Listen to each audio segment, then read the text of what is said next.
Students, today we discuss about the pH. pH means potential of hydrogen. Potential means क्षमता. तो हम आज pH के बारे में पढ़ेंगे. pH होता क्या है? pH एक स्केल होता है, एक पैमाना होता है. तो यहाँ पर जो हमारा जो टॉपिक है वो है strength of acid and basic solution pH scale. जो एसिड और बेसिक सॉल्यूशन होते हैं, जो अम्लीय और क्षारीय विलयन है, उसकी हम जो स्ट्रेंथ होती है, जो शक्ति होती है, उसको मेजर करते हैं किसके द्वारा? पीएच स्केल के द्वारा.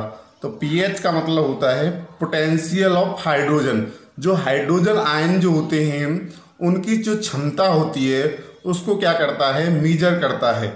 तो इन 1909 में एक वैज्ञानिक थे जिनका नाम था सोरेनसन. डिवाइज उन्होंने एक स्केल को डिवाइज किया था on which the strength of acid solution as well as basic solution, जिस पर अम्लीय विलयन और क्षारीय विलयन जो है उसको रिप्रेजेंट किया जाता था by making use of hydrogen ion concentration in them.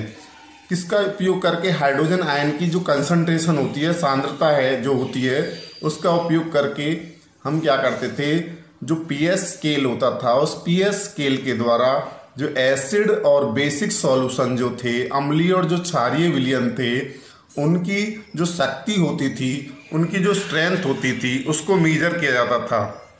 तो इसमें आगे है एक स्ट्रेंथ ऑफ एन एसिड और बेस. जो पीएच स्केल की एक डेफिनेशन है, स्ट्रेंथ ऑफ एन एसिड और base is measured on scale. एक पैमाना होता है जिस पर अम्ल और क्षार को मापा जाता है, उसकी शक्ति को मापा जाता है, of numbers called the pH scale. और जो पीएच स्केल होता है उसमें जो वैल्यूज होती हैं वो होती हैं 0 to 14, मतलब 0 से लेकर 14 तक की वैल्यू होती हैं. इसमें जैसे एक पीएच स्केल आपको शो कर रखा है, इसमें 1 2 3 4 5 6 7 8 9 10 11 12 13 14 ये पीएच स्केल पर वैल्यू शो हो रही है, जिस पर 0 से लेकर. तो इसमें 0 इसमें शो नहीं किया है, सबसे पहले 0 आएगा इसमें. तो इधर लेस देन 7 जो होता है वहाँ पर इंक्रीजिंग हाइड्रोजन आयन कंसंट्रेशन होती है. लेस देन 7 मतलब 0 की तरफ जब जाएंगे हम तो हाइड्रोजन आयन की कंसंट्रेशन जो होती है वो बढ़ती चली जाती है. हाइड्रोजन आयन की जो सांद्रता होती है वो बढ़ती चली जाती है. और इधर यदि हम मोर देन 7 14 की तरफ जाते हैं तो हाइड्रोक्साइड जो आयन होती है उसकी जो कंसंट्रेशन होती है वो बढ़ती हुई चली जाती है. और ये जो लेस देन जो वैल्यूज होती हैं, लेस देन 7 जो वैल्यूज होती हैं वो अम्ल को प्रदर्शित करती हैं, और जो मोर देन 7 जो वैल्यूज होती हैं वो बेस को, क्षार को क्या करती हैं? रिप्रेजेंट करती है. और जो 7 वैल्यू होती है वो किसको प्रेजेंट करती है? जो 7 वैल्यू होती है वो न्यूट्रल होती है. इसमें स्ट्रॉन्ग एसिड जो होता है और वीक एसिड. स्ट्रॉन्ग एसिड में जो पीएच वैल्यू होती है जैसे 0 है, 1 है, 2 है, 3 है, ये स्ट्रॉन्ग एसिड में आते हैं.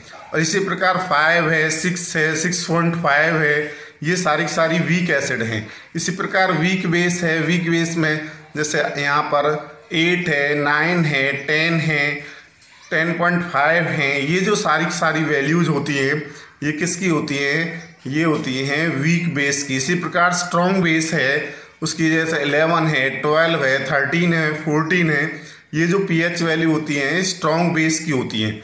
मतलब स्ट्रॉन्ग बेस का मतलब होता है प्रबल क्षार. इसी प्रकार दुर्बल अम्ल, दुर्बल क्षार, प्रबल अम्ल, प्रबल क्षार. तो ये सारी जो वैल्यू है, यदि हाइड्रोजन आयन की कंसंट्रेशन बढ़ेगी तो एसिड क्या होगा? स्ट्रॉन्ग. और यदि हाइड्रोक्साइड आयन की कंसंट्रेशन बढ़ेगी तो वो बेस क्या होगा? स्ट्रॉन्ग. इसी प्रकार जो नेक्स्ट है इसमें वो है pH of some common substance जो दे रखे हैं. पीएच वैल्यू है यहाँ पर, जैसे कंसंट्रेटेड HCl है. HCl कंसंट्रेटेड HCl की जो वैल्यू होती है, कंसंट्रेटेड का मतलब होता है जिसमें minimum possible amount of water होता है, पानी की मात्रा बहुत कम होती है, उसकी पीएच वैल्यू है 0. इसी प्रकार डाइल्यूट HCl है जिसकी पीएच वैल्यू है 1.0. इसका मतलब जिसमें maximum possible amount of water होता है. और गैस्ट्रिक जूसेस 1.4 लेमन जूस, नींबू का रस है, उसकी जो पीएच वैल्यू होती है 2.5, विनेगर है 4.0, टमाटो जूस 4.1, कॉफ़ी है 5.0, सॉफ्ट ड्रिंक है 6.0, मिल्क 6.5, प्योर वाटर है 7.0, सैलिवा का मतलब है लार, जो बिफोर मील्स होती है भोजन खाने से पहले, तो उसकी जो पीएच वैल्यू होती है वो होती है 7.4, और आफ्टर मील्स भोजन खाने के बाद जो पीएच वैल्यू होती है वो कम हो जाती है। क्यों हो जाती है? क्योंकि शुगरी जो फूड होता है, मीठा जो भोजन होता है, उसमें क्या होते हैं, जो बैक्टीरिया होते हैं उस फूड को एसिड में कन्वर्ट कर देते हैं। हमारे जो माउथ में बैक्टीरिया होते हैं वो एसिड में उसको कन्वर्ट करके उसकी जो पीएच वैल्यू है उसको डिक्रीज कर देते हैं। इस प्रकार ब्लड है, उसकी पीएच वैल्यू है 7.4, ब्लड का मतलब रक्त। एग, अंडे है, उसकी पीएच वैल्यू 7.8। टूथपेस्ट हम जो यूज करते हैं वो 8.0। बेकिंग सोडा सॉल्यूशन है, उसकी पीएच वैल्यू होती है 8.5। वॉशिंग सोडा सॉल्यूशन है, उसकी पीएच वैल्यू होती है 9.0। मिल्क ऑफ मैग्नीशिया क्या होता है? MgOH का होल ट्वाइस। इसकी जो पीएच वैल्यू होती है वो होती है 10.5। इसी प्रकार डाइल्यूट NaOH, उसकी पीएच वैल्यू होती है 13.0, और कंसनट्रेटेड NaOH उसकी पीएच वैल्यू होती है 14.0। इस प्रकार ये सारी क्या हैं? पीएच वैल्यू हैं ऑफ डिफरेंट सब्सटेंस। अलग अलग पदार्थों की पीएच वैल्यू दे रखी हैं। इसमें आप ये पता लगा सकते हैं कौन एसिड है कौन बेस है। जिसकी पीएच वैल्यू लेस देन 7 है, 7 से कम है, वो क्या है? अम्ल हैं। और जिनकी पीएच वैल्यू मोर देन 7 है, 7 से अधिक हैं, वो क्या है? सारे क्षार हैं। और जिसकी पीएच वैल्यू 7 है वो क्या है? न्यूट्रल है, उदासीन है। आगे है according to the rule of pH scale. एक पीएच स्केल है, उसके अकॉर्डिंग रूल भी है कि न्यूट्रल जो सब्सटेंस होते हैं उनकी जो पीएच वैल्यू होती है वो एग्जैक्ट 7 होती है, और जो एसिड होते हैं उनकी जो पीएच वैल्यू होती है वो लेस देन 7 होती है, और जो बेस होते हैं उनकी जो पीएच वैल्यू होती है वो मोर देन 7 होती है। इस प्रकार हम क्या कर सकते हैं? पीएच स्केल के द्वारा किसी भी सॉल्यूशन की ये हम फाइंड आउट कर सकते हैं, पता लगा सकते हैं कौन सा सॉल्यूशन एसिड है, कौन सा बेसिक है और कौन सा न्यूट्रल है। मान को चलो आपको एक कोई एग्जांपल दे दिया, आपको 3 टेस्ट ट्यूब दे दी गई। एक टेस्ट ट्यूब है जिसकी पीएच वैल्यू 6 है, एक टेस्ट ट्यूब है जिसकी पीएच वैल्यू 7 है, एक टेस्ट ट्यूब है जिसकी पीएच वैल्यू मान के चलो 10 है। तो आप उसमें आप फाइंड आउट कर सकते हैं, पता लगा सकते हैं कि कौन सी टेस्ट ट्यूब में एसिडिक सॉल्यूशन है, कौन सी में बेसिक है और कौन सी में न्यूट्रल है। एक होता है, हमने जैसे इंडिकेटर पढ़ा है। इंडिकेटर क्या होती है? इट इज ए डाई, एक डाई होती है विच changes colour when it is put into acidic और बेसिक सॉल्यूशन। जब उसको अम्लीय और क्षारीय विलयन में डाला जाता है तो उसका रंग परिवर्तित हो जाता है। तो वो उस इंडिकेटर के द्वारा हम, जैसे मिथाइल ऑरेंज, फिनोप्थिलीन, ये हमने पढ़े थे, लिटमस। इसी प्रकार एक यूनिवर्सल इंडिकेटर होता है। यूनिवर्सल इंडिकेटर क्या है? Universal indicator is a mixture of many different indicators. ये क्या होता है? एक मिश्रण होता है। यूनिवर्सल का मतलब होता है सार्वभौमिक सूचक। तो सार्वभौमिक सूचक क्या होता है? एक मिश्रण होता है किसका? बहुत सारे इंडिकेटर्स का, डिफरेंट इंडिकेटर्स का, which gives different colours at different pH value, जो अलग अलग पीएच मान पर अलग अलग रंग प्रदान करता है of the entire pH scale. जैसे यदि किसी की पीएच वैल्यू 0 है तो उस पर जो कलर आएगा वो डार्क रेड आएगा, 1 है तो उस पर रेड आएगा, 2 है तो उस पर रेड आएगा, 3 है उस पर ऑरेंज रेड आएगा, 4 है उस पर ऑरेंज आएगा, 5 है उस पर ऑरेंज येलो आएगा, 6 है उस पर ग्रीनिश येलो आएगा, 7 है उस पर ग्रीन आएगा, 8 है ग्रीनिश ब्लू आएगा, 9 है ब्लू आएगा। इसी प्रकार 10 है उस पर नेवी ब्लू आएगा, 11 है उस पर पर्पल आएगा। ये सारे क्या हैं? ये पीएच हैं, पीएच 0, 1, 2, 4, 14 तक। और उस पर वो क्या करता है? जो यूनिवर्सल इंडिकेटर है वो डिफरेंट कलर प्रोवाइड कराता है, अलग अलग रंग देता है। उसके बाद जो इसमें लास्ट है, इस यूनिट में जो लास्ट टॉपिक है वो है importance of pH in our everyday life. जो हमारा दिन प्रतिदिन का जो जीवन है उसमें जो पीएच है पोटेंशियल ऑफ हाइड्रोजन है उसका क्या महत्व है। तो pH play an important role in many activities of our everyday life. जो पीएच होता है वो बहुत ही महत्वपूर्ण भूमिका निभाता है किसमें, हमारे दिन प्रतिदिन के जीवन में। कैसे? सबसे पहले pH in our digestive system, जो हमारा पाचन तंत्र होता है उसमें भी हमारी बड़ी हेल्प करता है, बहुत ही इम्पोर्टेंट रोल प्ले करता है। तो इसमें जो हमारा स्टोमक होता है, हमारा जो अमाशय होता है, उदर होता है, प्रोड्यूसेस HCl, वो क्या करता है, हाइड्रोक्लोरिक अम्ल उत्पन्न करता है जिसकी पीएच वैल्यू होती है लगभग 1.4।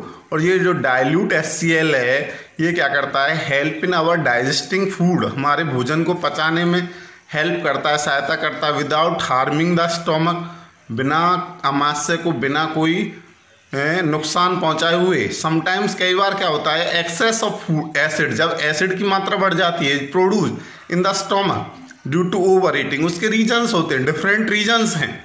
जैसे यहाँ पर एक रीजन है ओवर ईटिंग, ज़्यादा आपने खा लिया है तो ज़्यादा खाने से क्या होता है, एसिड की मात्रा बढ़ जाती है। और जो एक्सेस एसिड होता है, जो बढ़ा हुआ एसिड होता है इन द स्टोमक कॉज इंडाइजेशन, जिसके कारण अपच, जो भोजन है वो पचता नहीं है, अपच पैदा हो जाती है, विच प्रोड्यूसेस पेन, जिसके कारण दर्द होता है, इरिटेशन होती है।